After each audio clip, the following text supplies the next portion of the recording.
Hello students, स्वागत है आप सभी का हमारे चैनल स्मार्ट एकेडमी में। तो आज का वीडियो मेरे दोस्तों बहुत ही ज़्यादा खास होने वाला है, क्योंकि इस वीडियो में बताने वाला हूँ हिंदी व्याकरण। इस वीडियो में बताऊंगा हिंदी व्याकरण का पूरा आज बताने वाला हूँ।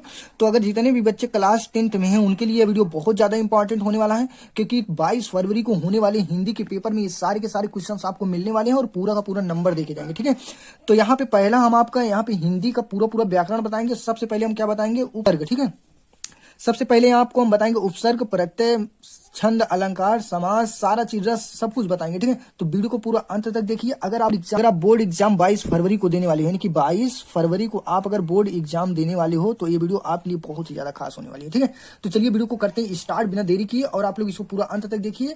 और बोर्ड एग्जाम में यही सारा कुछ पूछा जाएगा। ठीक है, यही से। ठीक है, तो सबसे सारे पूछे गए टॉपिक है।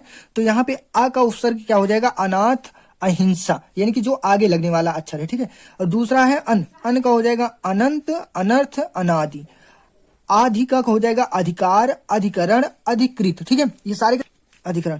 और अप का क्या होगा, अपवाद, अपमान, अपहरण। ठीक है, अनु का क्या होगा, अनुभव, अनुग्रह, अनुसार। उप का क्या हो जाता है, उपहार, उपकार, उपवन। ठीक है, बहुत ध्यान से समझिएगा उपसर्ग। उसके बाद साह का क्या हो जाएगा, यानी कि जो शुरू में लगता है। ये वो शब्द हैं, अक्षर हैं जो किसी भी शब्द के पहले लगकर उसका अर्थ बदल देते हैं। तो साह का क्या हो जाएगा, यहाँ मति का हो जाएगा। मति में आगे अगर साह लगा दिया जाए क्या हो जाएगा, सहमति। तो सहमति, सहकारी, सहयोग। निर में निर्भय, निर्वाह, निराकार। अभि में क्या हो जाएगा, अभिलाषा, अभिशाप, अभिसार।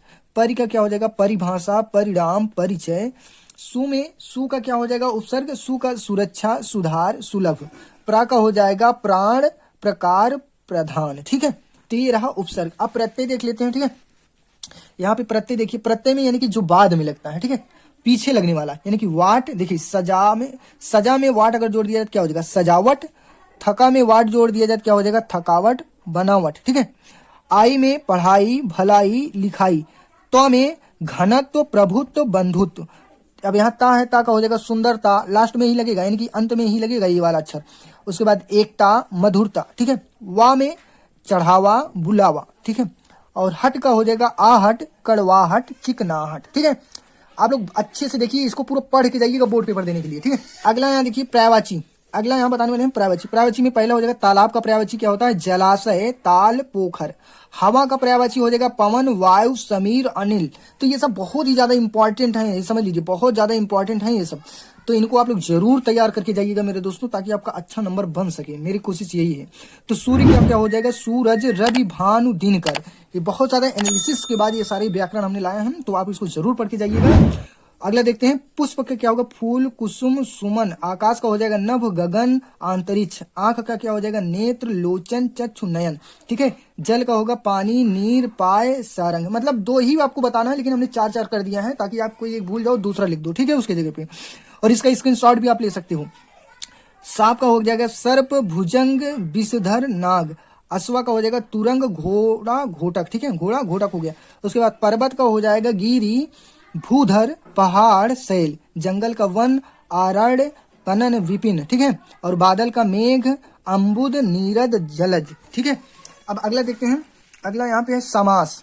देखिए समास में देखिए कौन कौन से हैं, इसमें कौन कौन से समास ज्यादा इंपॉर्टेंट है, इनको देख लीजिए। पहले जल है। ठीक है, क्या है, जल थल का हो जाएगा जल और थल, जिसमें और लगता है उसमें द्वंद्व समास होता है। कौन सा, द्वंद्व।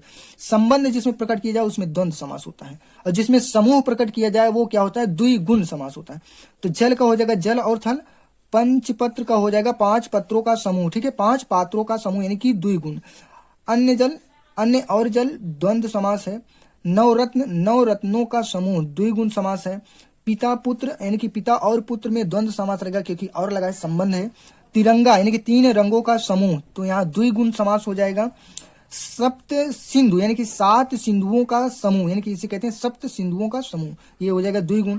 चौराहा, 4 राहों का समूह, द्विगुण समास है। और चौमासा, यानी कि 4 मासों का समूह, तो यहाँ हो जाएगा द्विगुण, यानी कि 4 महीनों का समूह। ठीक है, अगला यहाँ पे देखते हैं पंच, क्या लिखा है, पंचवटी, 5 वटों, यानी कि वृक्षों का समूह, द्विगुण होता है। सप्ताह, 7 दिनों का समूह, द्विगुण होगा, द्विगुण समास होगा।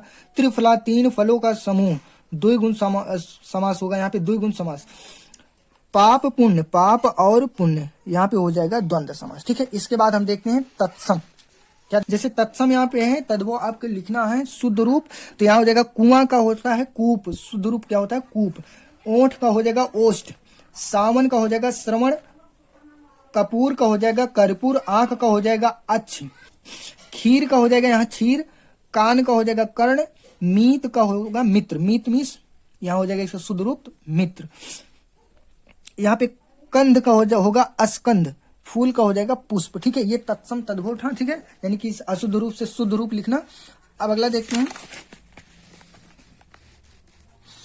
अगला देखिए, अलंकार में सबसे इंपॉर्टेंट अलंकार दो ही, रूपक अलंकार और उपमा अलंकार। तो सबसे पहले उपमा अलंकार देखेंगे। जब किसी वस्तु का वर्णन करने के लिए आज सबसे अधिक प्रसिद्ध वस्तु से गुण धर्म आदि के आधार पर उसकी समानता की जाए तब उपमा अलंकार कहलाता है। ठीक है, उदाहरण यहाँ पे देखिए, मुख मयंक सम मंजू मनोहर।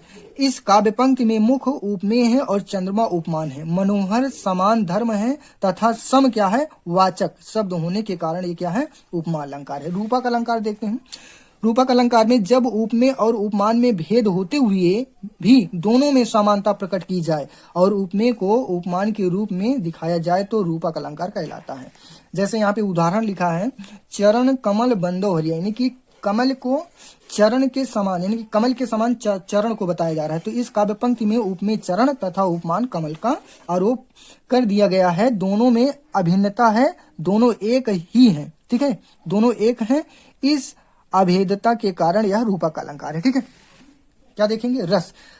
रस में है किसी पदार्थ या व्यक्ति की, ठीक है, यहाँ पे रस में देखेंगे किसी पदार्थ या वस्तु व्यक्ति की आकृति वेशभूषा चेष्टा आदि को देखकर हमारे हृदय में या सहृदय में जो भाव उत्पन्न होता है कि विनोद का भाव जागृत होता है उसे हास्य कहते हैं, तो इसे हास्य रस कहा जाता है। उदाहरण में जैसे नाना वाहन नाना वेश विहसे शिव समाज निज देखा। ठीक है, यहाँ पे कोई मुखिन विपुल मुख कहू बिन पद कर को हु बहु पद बहु। ठीक है, यहाँ स्पष्टीकरण में यहाँ इसका अस्थाई भाव हास्य है, विभाव आलम्ब स्वयं शिव जी हैं और चित्र में वेशभूषा है, अनुभव में शिव जी का हंसना है। ठीक है, करुण रस देखते हैं। करुण रस में जब प्रिय व्यक्ति या मनचाही वस्तु के नष्ट होने या उसका कोई भी अनिष्ट होना, अनिष्ट मीन्स हानि होना, ठीक है, या उसे कोई भी प्रकार की हानि होने पर हृदय में जो शोक भर जाए तब करुण रस जागृत होता है। इससे विभव अनुभव और संचारी भावों के मेल से शोक अस्थाई भाव जन्म लेता है। उदाहरण में देखिए, मेरे हृदय के हर्ष हा अभिमन्यु अब तू है कहाँ। तो इसमें देखिए इस उदाहरण में द्रौपदी अभिमन्यु की मृत्यु के दुख में डूबी है। यहाँ द्रौपदी आश्रय है कि अभिमन्यु का मृत शरीर आलंबन है तथा शोक कुल वातावरण, यानी कि उसके पूरे साम्राज्य में क्या है शोक का वातावरण है। उद्दीपन हो गया, रोना संचारी भाव हो गया और शोक करुण रस हो गया। ठीक है, शोक क्या हो गया करुण रस हो गया शोक। और एक संधि देखते हैं, यहाँ पे देखिए संधि देखेंगे। संधि में इत्यादि इति प्लस आदि होगा। ठीक है, अत्याचारा के अति प्लस आचारा, स्वागतम के सुस्वागतम। ठीक है, यद्यापि क्या होगा यदि प्लस आपी, अत्यंतः का अति प्लस अंत। यहाँ पे गुरुवादेश का हो जाएगा गुरु प्लस आदेश, यानी कि गुरु धन आदेश। प्रत्येकम का हो जाएगा प्रतिधन एकम। ठीक है, मध्य यहाँ पे हो जाएगा मध्यवरिया का मधु प्लस आर्या और पित्रादेशा का। ठीक है, पित्रादेशा का हो जाएगा पित्र प्लस आदेश, यहाँ पे हो जाएगा समास का। ठीक है, और यहाँ पे भी रस में आपको 2 नंबर मिल जाएगा। उसके बाद यहाँ पे अलंकार में आपको 2 नंबर में मिल जाएगा 6 नंबर और 6 2 8। हमने 12 नंबर आपका कवर किया, सॉरी मैंने कितना 12 नंबर आपका व्याकरण में पूरा का पूरा 10 से 12 नंबर बता दिया। तो आप लोग वीडियो को लाइक कर दीजिए, चैनल पे अगर नए हो तो चैनल को सब्सक्राइब कर दीजिए। फिर मिलते हैं किसी दूसरे वीडियो में। अगर आपको किसी प्रकार का कोई डाउट हो तो आप कमेंट करके बता सकते हैं। फिर मिलते हैं किसी दूसरे वीडियो में, तब तक के लिए जय हिंद।